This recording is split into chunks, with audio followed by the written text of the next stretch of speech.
বাহ বাহ।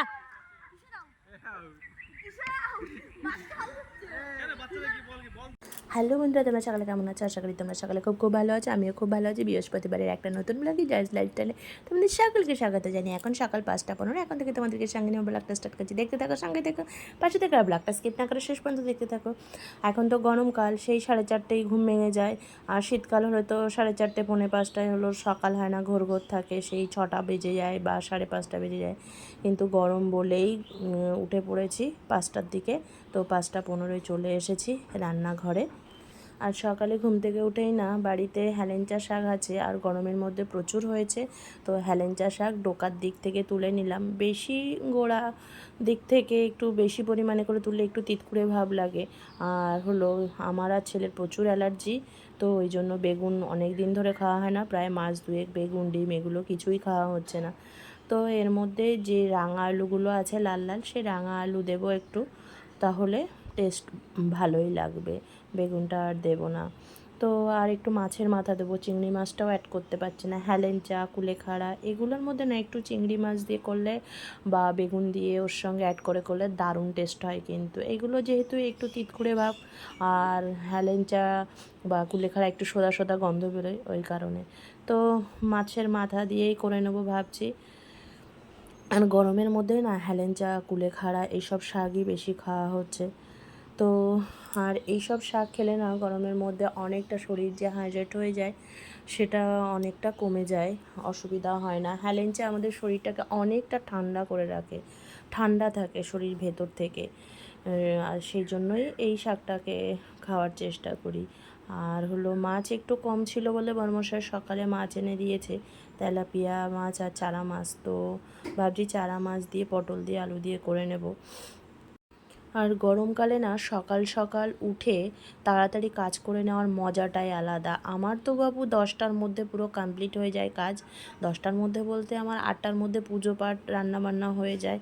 আর তারপরে তো ছেলের খাওয়ানো, স্নান করানো, ওর আবার অনলাইনে ক্লাস হচ্ছে, সেই 2:30 পর্যন্ত ক্লাস হয় 10টা থেকে।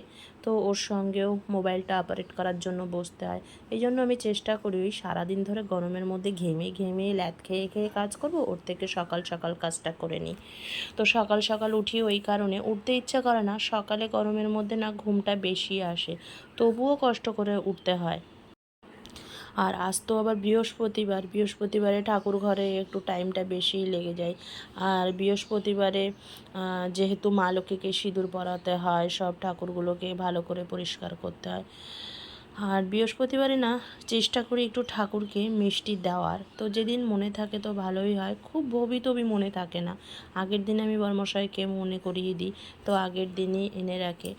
আর ঝোলের যে মিষ্টিটা না গরমের মধ্যে থাকে না, টক হয়ে যায়।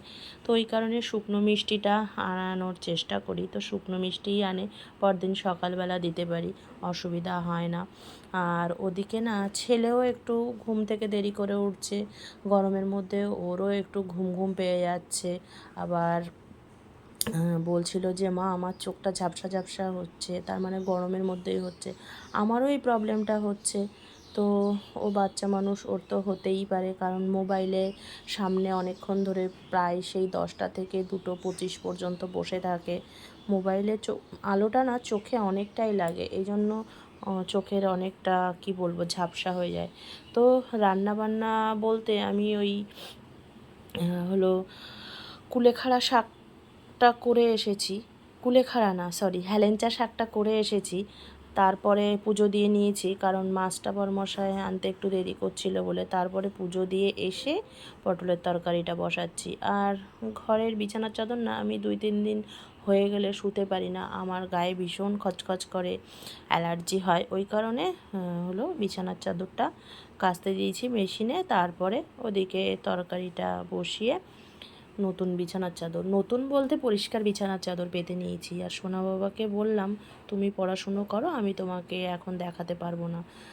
তো দেখো, এই যে বলছিলাম না চারা মাছ এনেছে বরমশাই, ওই চারা মাছগুলোই ওর মধ্যে দেবো। আর কাজের দিদাকে ভাত দেওয়া হয়, চাও দেওয়া হয়। তো আজকে আর ভাত দেবো না, আজকে ভাবছি চা দেবো, এই জন্য ওনার জন্য চা বসিয়ে নিচ্ছি। গরমের মধ্যে না আমাদের আর ভালো লাগে না চা খেতে, এমনিই গরম, আর চা খেলে শরীরটা যেন আরও গরম গরম হয়ে যায়।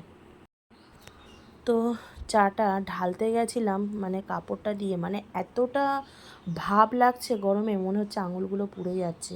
ওই জন্য বারবার একটু একটু করে ঢালছি, আবার হলো ওটাকে সরিয়ে রাখছি। তো তোমাদের সঙ্গে গল্প করতে করতে দেখো আমার পটলের তরকারিটা রান্নাও হয়ে গেছে।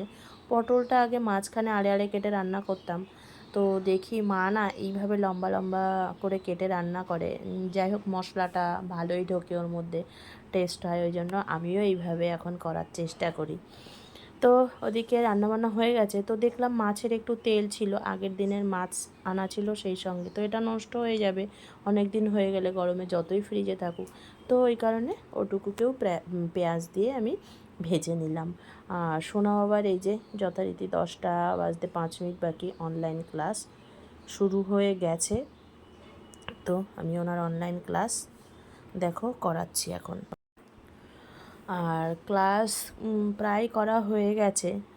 হলো প্রত্যেকটা ক্লাসের পরে 10 মিনিট করে আর কি রেস্ট থাকে, আর তারপরে সেই রেস্ট থাকে 4টে পিরিয়ডের পরে।